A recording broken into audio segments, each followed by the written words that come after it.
Muy bien, queridos, estamos esta noche aquí, reunidos para estudiar la palabra de Dios. Yo sé que hay miles de personas mirando todo esto a través de la televisión. Aquí en el auditorio tenemos un pequeño grupo de personas. Vamos a abrir la palabra de Dios porque es de la palabra de Dios que viene la vida.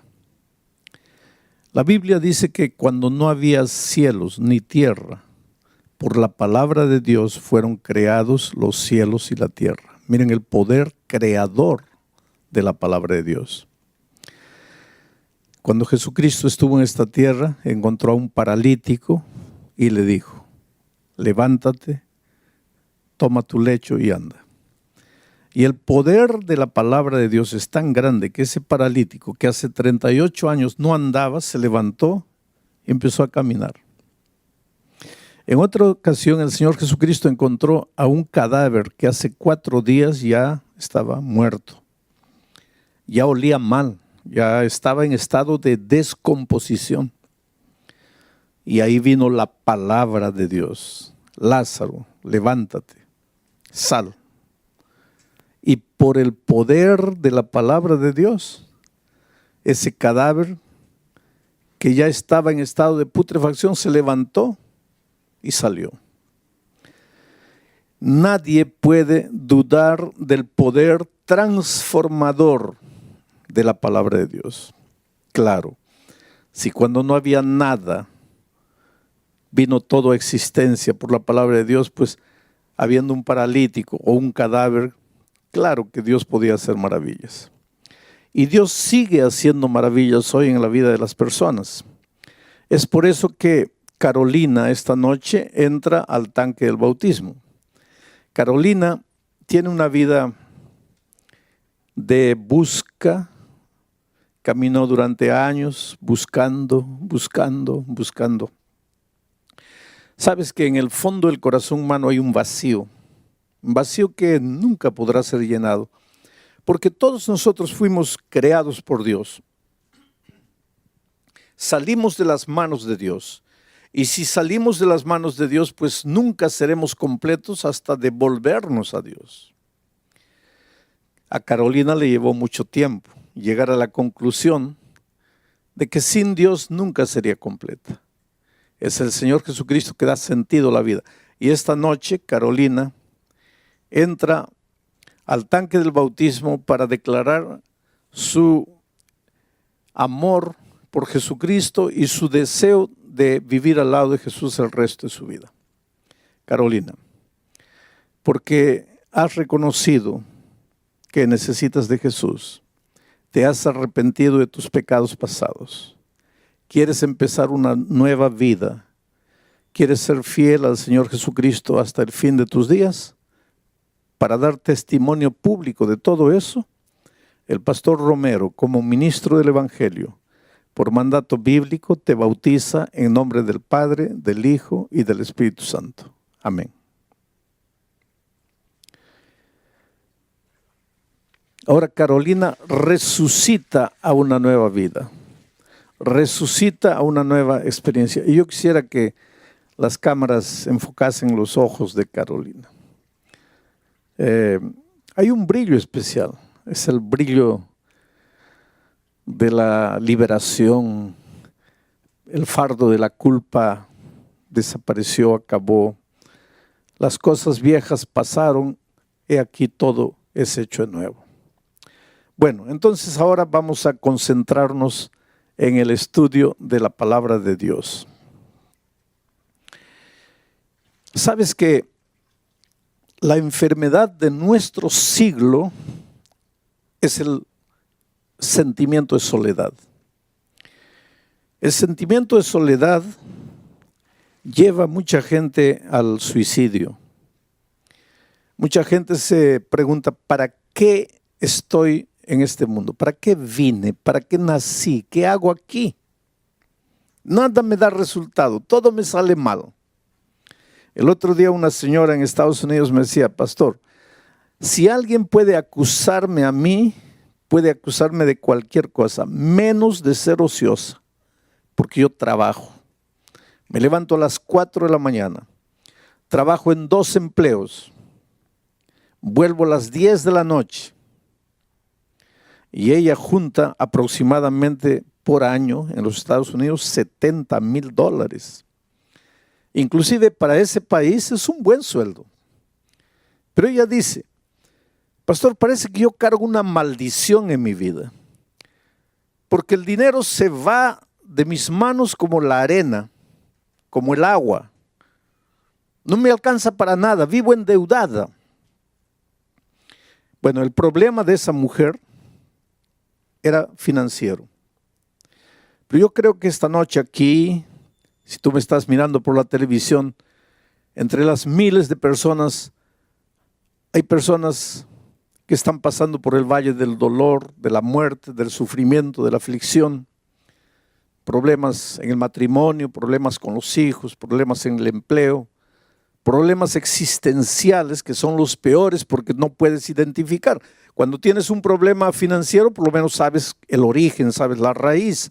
Cuando tienes un problema familiar, puedes identificar a la persona con la cual tienes ese problema familiar. Pero los problemas existenciales son los problemas del alma. Tú sabes, tú sientes, tú tienes ganas de llorar, pero no puedes identificar por qué. Hay gente que dice, pastor, yo me acuesto en la noche en la cama, me revuelco en la cama, de un lado para otro, quiero dormir, no puedo.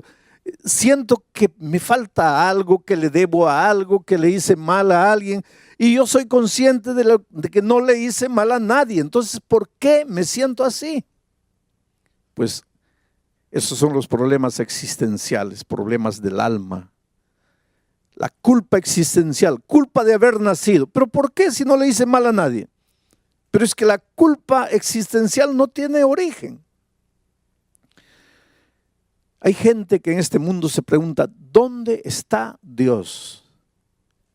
¿Dónde está Dios? En medio de las dificultades, en medio de los problemas, la gran pregunta es, ¿dónde está Dios? Y yo siempre digo, querido, cuando el dolor toca la puerta de tu corazón, jamás te preguntes, ¿dónde está Dios? Pregúntate, ¿dónde estás tú? Porque Dios está en el mismo lugar. No es Dios que deja al hombre, es el ser humano que deja a Dios.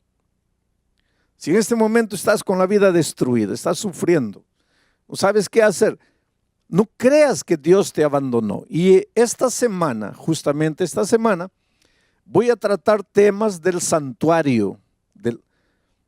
Hay mucha gente que no entiende lo que es el santuario, y cuando yo menciono ya la palabra santuario, muchos pueden estar ya prevenidos. Ese asunto debe ser difícil de entender. No. El tema del santuario es uno de los más bellos temas. Yo diría, el tema del santuario es una declaración de amor de Dios a la humanidad. Y voy a leer el primer texto, solo para que tengas una idea de lo que estoy diciendo. Éxodo capítulo 25, versículo 8. Dice así: y me harán un santuario y yo habitaré en medio de ellos. Me harán un santuario y yo habitaré en medio de ellos. ¿Cuándo dijo Dios esto? Sabes, para que la Biblia tenga sentido, hay que preguntarse, ¿cuándo dijo Dios? ¿A quién dijo Dios? ¿Y por qué dijo Dios? Siempre que leas un versículo de la Biblia, esas son preguntas claves para que entiendas el mensaje para ti. ¿Cuándo lo dijo? ¿A quién lo dijo? ¿Por qué lo dijo? Bueno, ¿qué dice Dios aquí? Me harán un santuario y yo habitaré en medio de ellos. ¿Cuándo lo dijo? Cuando Israel estaba en el desierto. No había agua, no había comida, el enemigo estaba allá atrás. Un futuro incierto, aunque existía la promesa de que estaban caminando hacia la tierra de la libertad, pues el desierto es tierra de escorpiones, el desierto es tierra de alimañas, de lobos, de chacales, calor de día, frío de noche, soledad, oscuridad. Y el pueblo de Dios muchas veces se preguntaba, ¿pero qué hacemos aquí? ¿Para dónde estamos yendo? Y ustedes saben que muchas veces los israelitas se quejaron con Moisés y le dijeron, mejor no nos hubiera sacado. Mejor nos hubieras dejado morir allá. Porque allá, aunque éramos esclavos, por lo menos teníamos que comer a la hora exacta.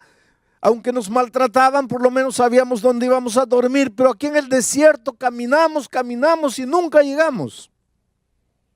Y en esas circunstancias es que Dios se presenta a Moisés y le dice: dile al pueblo que me edifiquen un santuario y yo prometo que voy a habitar en ellos, en medio de ellos. Aquí está el primer pensamiento del santuario. Dios no se aleja del ser humano. El ser humano se aleja de Dios. Dios no abandona al hombre o a la mujer. Somos los hombres y las mujeres que nos alejamos de Dios y abandonamos a Dios. ¿Qué es pecado? Para entender lo que estoy diciendo hasta aquí, hay que entender lo que es la palabra pecado. Mucha gente piensa que pecado es robar, matar, adulterar. Esos son actos pecaminosos.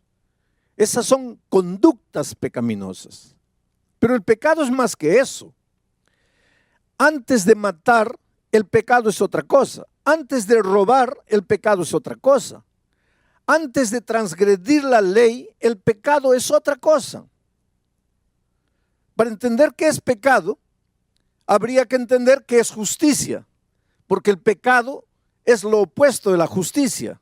Hay dos conceptos opuestos: pecado y justicia. La justicia y el pecado no pueden convivir juntos. Pablo dice: ¿qué comunión hay entre la justicia y la injusticia? Y la injusticia es el pecado. ¿Qué comunión hay entre la luz y las tinieblas? Cristo es la luz, el pecado, las tinieblas. ¿Qué comunión hay entre Cristo y Satanás? Entonces, ¿qué cosa es pecado? Pecado, antes de matar, es alejarse de Dios, separarse de Dios, abandonar a Dios, dejar a Dios. Básicamente eso es el pecado. Ahora, la persona que abandona a Dios acaba pecando, acaba practicando el pecado, el acto pecaminoso, acaba matando, robando, haciendo miseria. Pero esto de robar y matar ya es la consecuencia de haber abandonado a Dios. Porque si tú estuvieras en comunión con Dios, jamás matarías, jamás robarías, jamás practicarías la injusticia, porque al estar en comunión con Dios, estás en comunión con la justicia. Entonces, el pecado básicamente es apartarnos de Dios.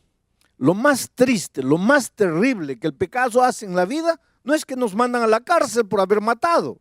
Lo peor del pecado es que nos separa de Dios. Y al separarnos de Dios, pues ya crea el vacío dentro del corazón, porque si salimos de las manos de Dios, jamás seremos felices hasta devolvernos a Dios. Desde que Adán y Eva, miran, Adán y Eva, antes de tomar el fruto, ¿qué hicieron? Se apartaron de Dios, dejaron a Dios, vivieron solos y finalmente se acercaron del árbol y tocaron el fruto. Pero ese tocar el fruto ya fue la consecuencia, ya fue el resultado de haberse apartado de Dios. Ahora, ¿qué cosa es el ser humano en medio de la inmensidad del universo? Un granito de arena. Adán y Eva pecaron. Dios no podría haber dicho, pues pecaron. ¿Y qué son esos dos en medio de la infinidad del universo? Pues se apartaron por su propia voluntad, pues que reciban la consecuencia de lo que hicieron. Yo tengo tantos hijos en el mundo, millones y millones de hijos, yo puedo crear otros mundos. Dios podría habernos abandonado, pero no lo hizo. El Señor llegó al jardín buscando, llamando, y su pregunta fue: Adán, ¿dónde estás? ¿Y dónde estaba Adán? Escondido entre los árboles. Y desde ahí la historia de la humanidad ha sido la misma. Dios corriendo atrás del ser humano, el ser humano corriendo de Dios, Dios buscando al ser humano, el ser humano escondiéndose. En el Edén se escondieron entre los árboles. Hoy día hay gente que se esconde en el trabajo. No tengo tiempo para nada. No tienen tiempo para la familia, no tienen tiempo para Dios. Están tan ocupados en el trabajo, escondidos en el trabajo. Hay gente que está escondida en medio de los vicios. Hay gente que está escondida en medio de los placeres. El ser humano inventa árboles hoy para esconderse. Y la historia es la misma. Dios buscando, el hombre corriendo. Dios buscando, el hombre escondiéndose. Por eso es una incoherencia cuando después de apartarnos de Dios nos metemos en problemas, sufrimos, nos hacemos sangrar y ahí preguntamos, ¿dónde está Dios? ¿Cómo que dónde está Dios? Dios está donde siempre estuvo. Él nunca nos dejó. Nosotros es que nos fuimos. Y cuando el pueblo de Israel estaba en el desierto, pues Dios llega y dice así, háganme un santuario, constrúyame un templo y yo voy a habitar en medio de ellos. El santuario expresa el deseo que Dios tiene de vivir al lado de sus hijos, de vivir en medio de sus hijos, de estar presente en medio de sus hijos. Ahora, mucha gente se pregunta, pero, ¿y antes de estar en el santuario? Porque ahora Dios está en su santo templo. Pero, ¿y antes de estar en el santuario, dónde vivía Dios? Hay mucha gente, ¿sabes? Porque nosotros, por la palabra de Dios, sabemos que el santuario que Israel construyó en esta tierra era una reproducción del santuario del cielo.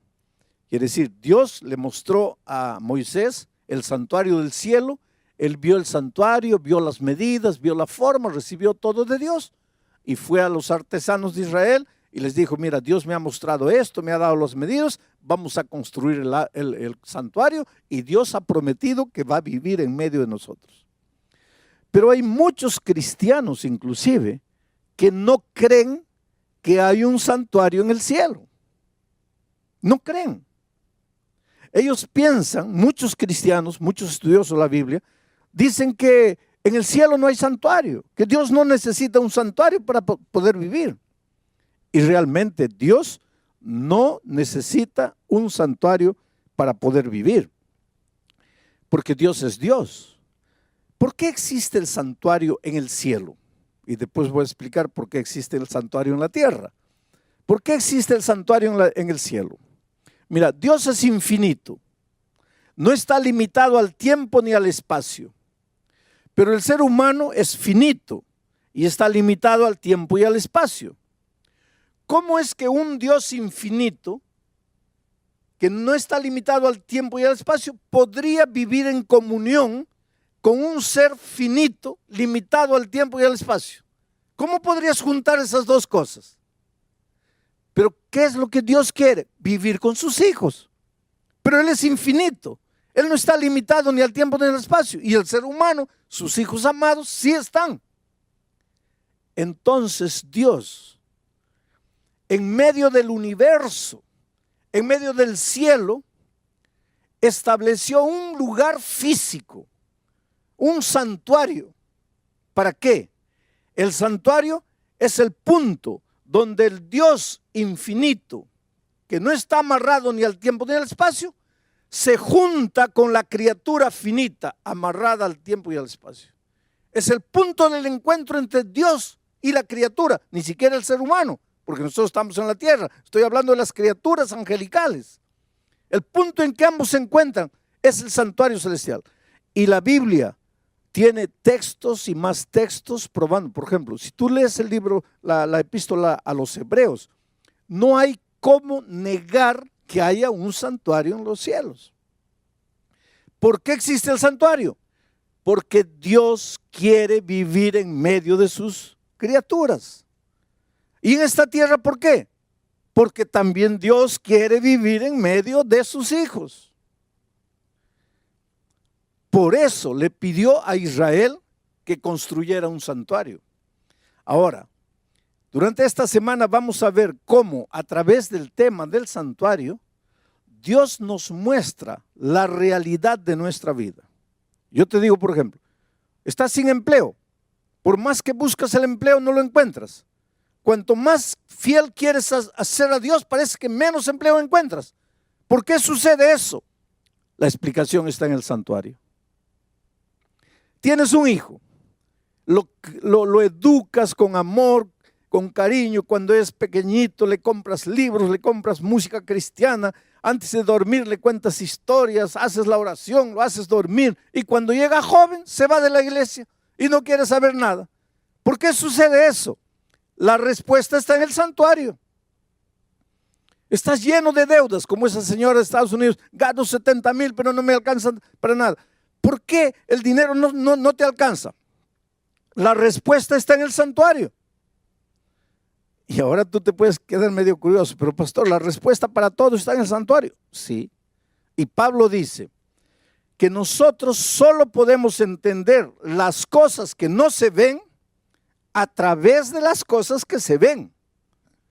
Y como nosotros no podemos entender los misterios del universo, porque en el universo hay misterios, dice Pablo en Efesios que nosotros vivimos en permanente lucha y que nuestra lucha no es contra carne y sangre, sino contra principados, contra fuerzas espirituales en las regiones celestes. Y esa lucha es espiritual y es misteriosa, no la entendemos. El dolor que tú estás viviendo, el cáncer que llegó a tu vida, la incomprensión de tu familia, el divorcio que llegó, todo eso ya es resultado de esa lucha cósmica, de esa lucha misteriosa que no entendemos. Y la explicación para todo eso está en el santuario. Oh, querido, hay una cosa. Dios te ama, te ama, te ama, con un amor que tú nunca vas a entender. En este momento tal vez tú me estás mirando por el internet allá, triste, solo, derrotado, y te preguntas, ¿qué pasa con mi vida? Yo quisiera que tú entiendas que Dios te ama, te ama, te ama. Sabes que en todos estos años de mi ministerio, que no son pocos, uno de los temas más difíciles para mí, una de las cosas más difíciles de hacer entender al ser humano, ha sido hacerle entender el amor de Dios. ¿Y sabes por qué? Porque tú, cuando piensas en el amor de Dios, tú piensas en el amor de Dios, pero relacionado con el único tipo de amor que tú conoces, que es tu propio amor. Cuando piensas en el amor de Dios, ¿qué referencia tienes para amor? Tu amor. Pero tu amor humano, por más bonito que te parezca, es amor humano. Es un amor manchado de egoísmo. El otro día una señora decía, no, pastor, mi amor no está manchado de egoísmo. Yo realmente amo de verdad a mi esposa. No, tú dices eso.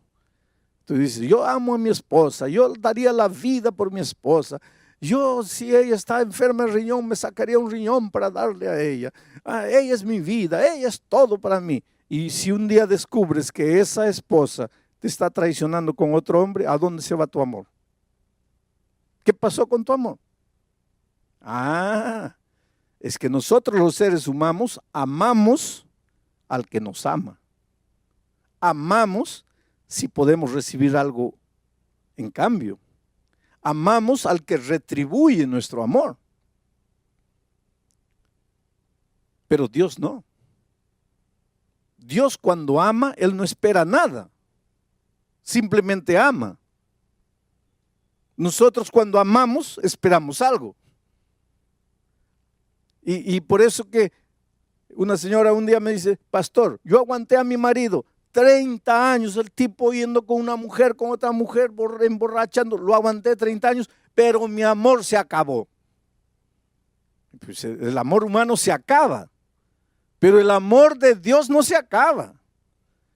Por eso yo siempre digo, si eres malo, Dios te ama. Si eres bueno, Dios te ama. Si aceptas a Jesús, Dios te ama. Y si no lo aceptas, también te ama. Pero ¿cómo puede ser eso? Es que la Biblia dice que Dios es amor. Nunca te atrevas a decir, Dios se va a cansar de amarte. ¿Cómo se va a cansar de amarte? El día que Dios se canse de amarte, se cansará de ser Dios. Porque Dios es amor. Y si el amor si Dios es eterno, pues el amor es eterno.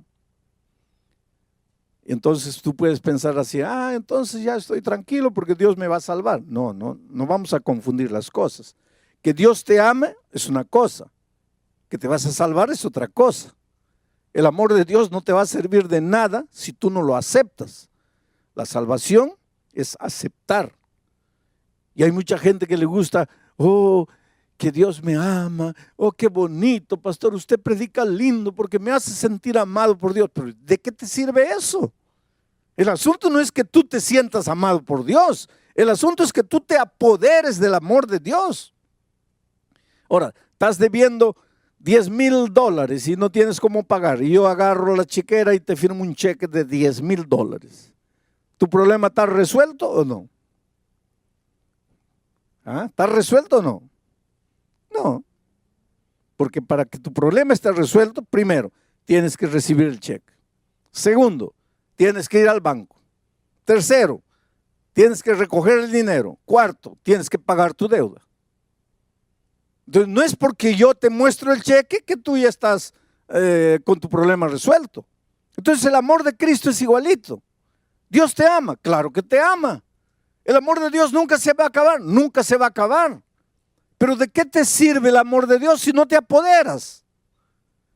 Por eso que tienes que abrir el corazón a Dios. Y el tema del santuario es la más bella expresión del amor de Dios.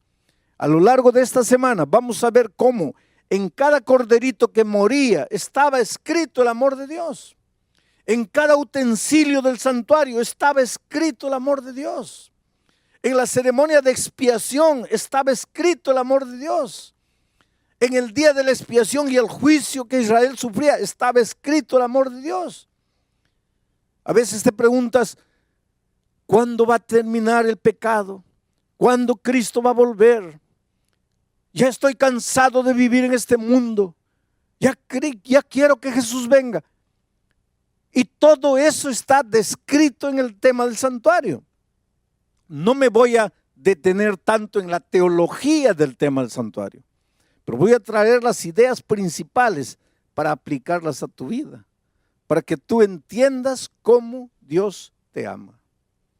Querido, en este momento yo quiero contarte una historia. Yo siempre termino mis mensajes contando una historia por un simple motivo.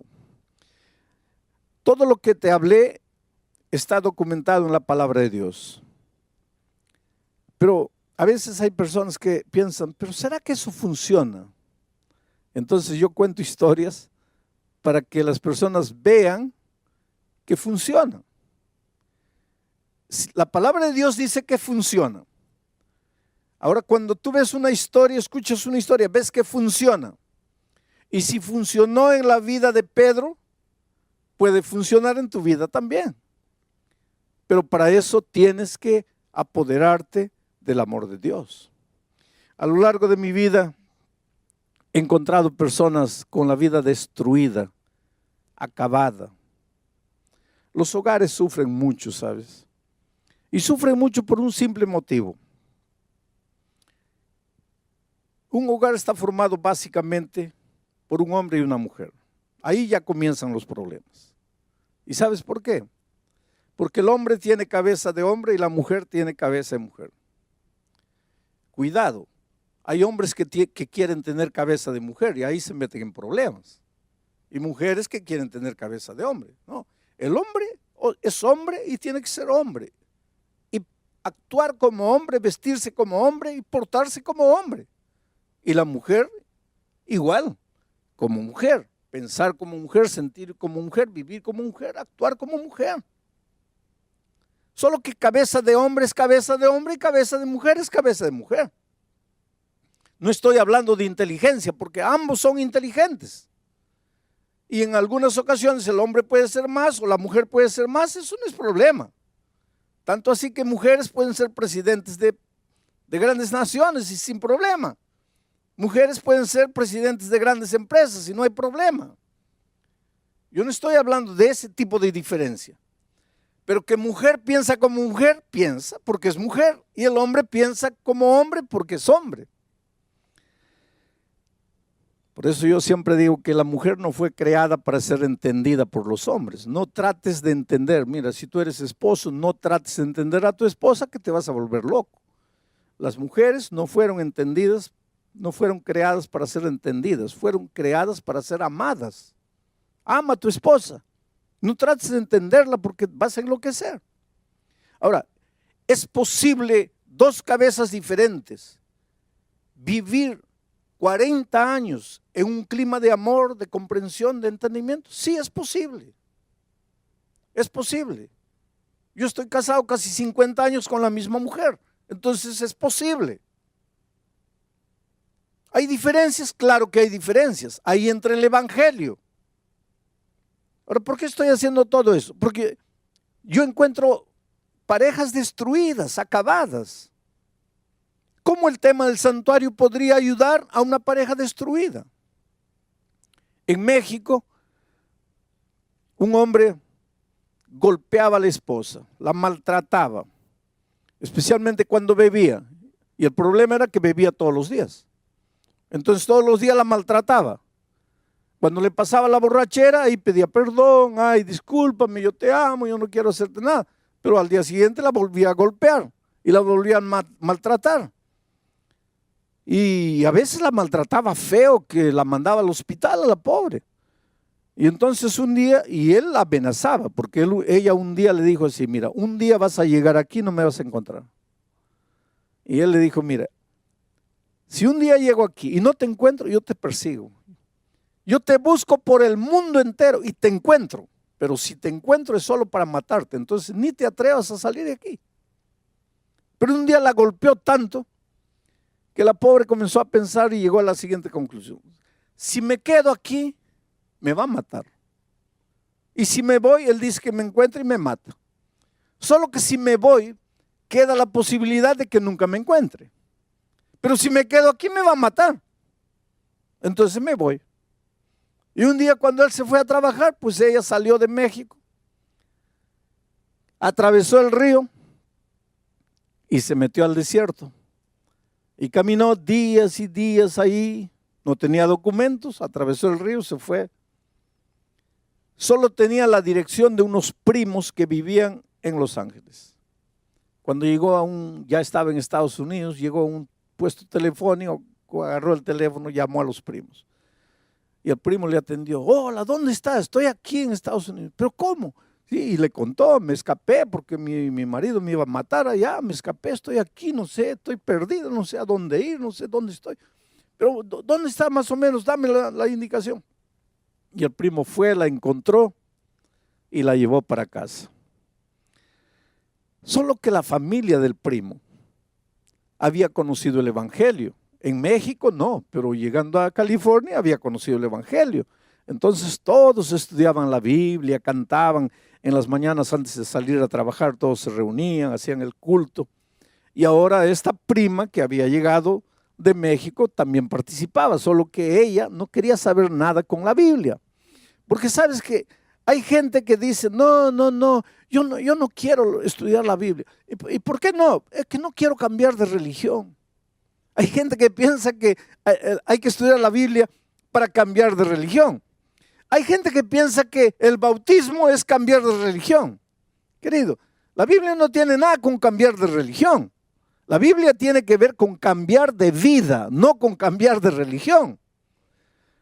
Y esta señora pues no quería saber nada de la Biblia y la familia le decía, pero ven, participa con nosotros del culto. No, por favor, yo sé que estoy aquí hospedada en la casa de ustedes, yo sé que por cortesía debería estar, pero no me gustan esas cosas de religión, yo no quiero.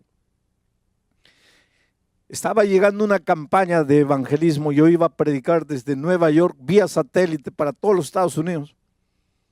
Y ya estaban anunciando en todas las iglesias, en Los Ángeles iban a recibir la señal de Nueva York.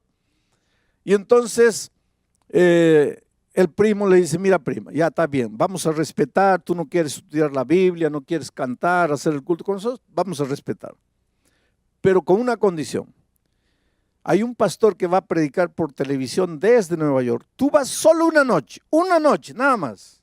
Y ya no vas más. Y ya nosotros no te vamos a molestar con esto de la Biblia. Y ella, para sacarse de encima el compromiso, dijo, está bien, solo una noche. Y fue la primera noche. Yo comencé a predicar en Nueva York y allá en California, ella escuchó la palabra de Dios. Solo, querido, cuando tú escuchas la palabra de Dios, y ese es un asunto interesante, cuando tú escuchas la palabra de Dios, te das cuenta que la palabra de Dios no es un asunto de teoría. La palabra de Dios no es un asunto de normas, de reglamentos, de leyes. La palabra de Dios es una carta de amor que Dios te escribe, porque Dios te ama, Dios quiere ayudarte, Dios no está feliz con la vida que estás viviendo. Y ella entendió eso. Y se fue, terminó, volvieron a la casa. A la noche siguiente, pues el primo ya no le dijo nada, porque le había prometido solo una vez. Y los primos estaban preparándose para ir a la iglesia y ella también se preparó todo. Y cuando ellos estaban saliendo para el carro, ella también fue. Y el primo le dijo, pero mira, nuestro compromiso era solo una vez.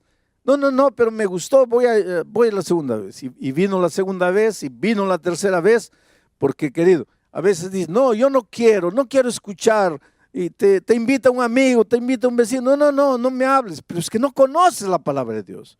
Porque el día que conozcas la palabra de Dios te va a gustar, porque vas a encontrar en la Biblia las respuestas para los dramas que estás viviendo. Y eso es lo que sucedió con esa señora. Fue la segunda vez, fue la tercera vez, fue la cuarta vez. El viernes en la noche yo prediqué sobre la resurrección de Lázaro.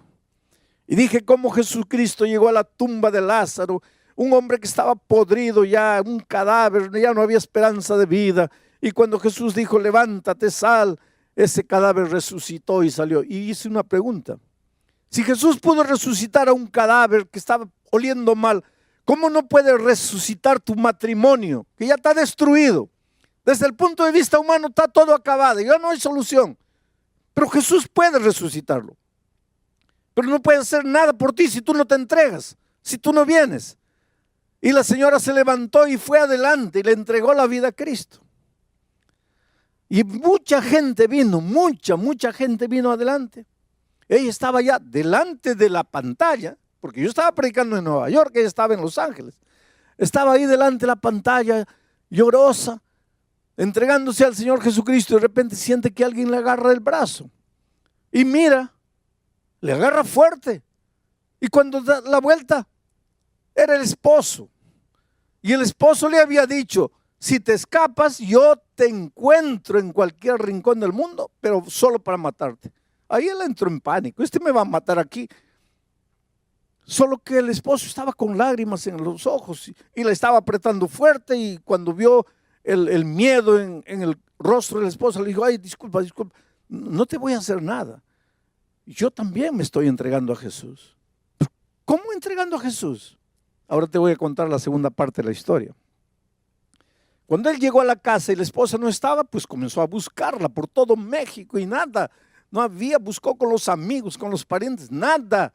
Y encontró la dirección de los primos de ella en California. Entonces también se lanzó al río, cruzó el río, caminó por el desierto, llegó a California, tenía la dirección. Y comenzó a espiar ahí de lejos, porque decía así, si está aquí va a salir, en algún momento va a salir. Y efectivamente un día la vio salir, pero acompañada de los primos. Y él quería, yo quiero que esté sola para matarla. Yo la mato y me voy a México y nadie me encuentra. Y estaba ahí persiguiéndola durante días y días. Y una de esas noches ella salió para la iglesia con los primos y él fue atrás. Y entró a la iglesia y se sentó allá atrás. Y el Espíritu de Dios lo tocó. Oh, querido, tú puedes decir, nunca me voy a entregar, porque tú no conoces el poder de Dios. El poder de Dios tocó el corazón de ese hombre. Y ese hombre lloró la primera noche, y lloró la segunda noche, y lloró la tercera noche. Y la última noche, cuando vio a su esposa yendo adelante, cuando yo dije, si Dios pudo resucitar un cadáver que ya estaba podrido, no puede resucitar tu matrimonio. Él se levantó y fue adelante y le entregó la vida a Cristo. Yo conocí a esta pareja un año después. ¿Por qué Jesús puede romper el poder del pecado? ¿Por qué Jesús puede restaurar un matrimonio? La respuesta está en el tema del santuario. Allí en el santuario encontramos la explicación del poder de Dios y lo que por amor a la humanidad Dios hizo. Por eso, querido, la Biblia dice, hoy es el día de buena nueva. Hoy es el día de salvación. Por eso la Biblia dice, si oyeres hoy su voz, no endurezcáis vuestro corazón. Te digo una cosa, ¿hace cuánto tiempo Dios te está llamando? Y tú corres y te escondes. A veces la vida te golpea, te quedas en un rincón de la vida por ahí, sin saber qué hacer. Te preguntas dónde está Dios, por qué las cosas no funcionan en mi vida. Dios está a tu lado, tú no lo ves. Quiere intervenir en tu vida, quiere entrar, cambiar tu carácter, cambiar por completo tu vida, pero Dios te creó con libertad. Jamás va a entrar en tu corazón por la fuerza. Por eso en Apocalipsis dice, he aquí yo estoy a la puerta y llamo. Si me abres entro, pero si no me abres. ¿Y hace cuánto tiempo Dios te está llamando?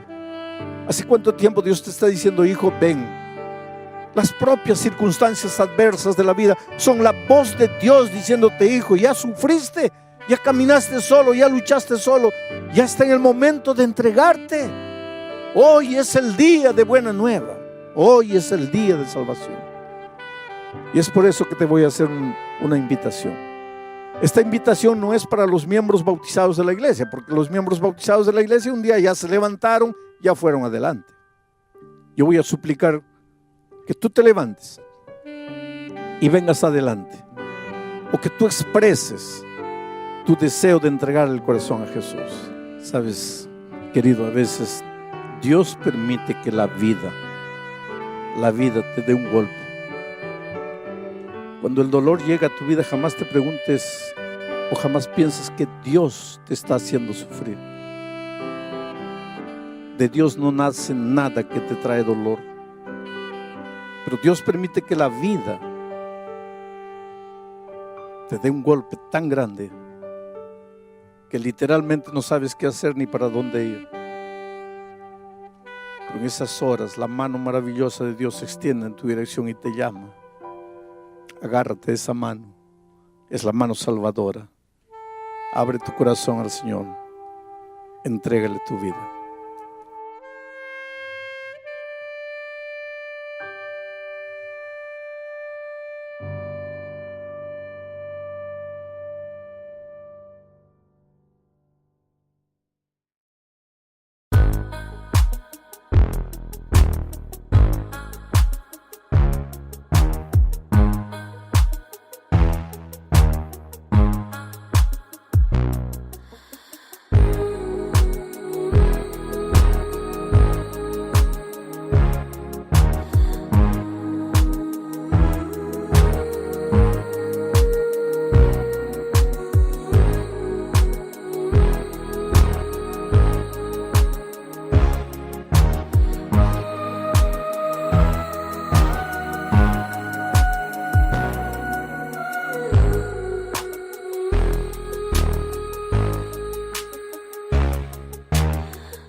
Steady like the ocean tide, secrets linger in the breeze. In this moment, worlds collide. Feel the rhythm set you free. Let the moonlight guide our way through the silence of the night.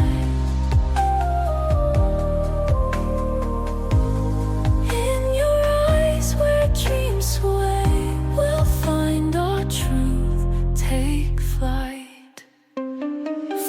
footsteps tracing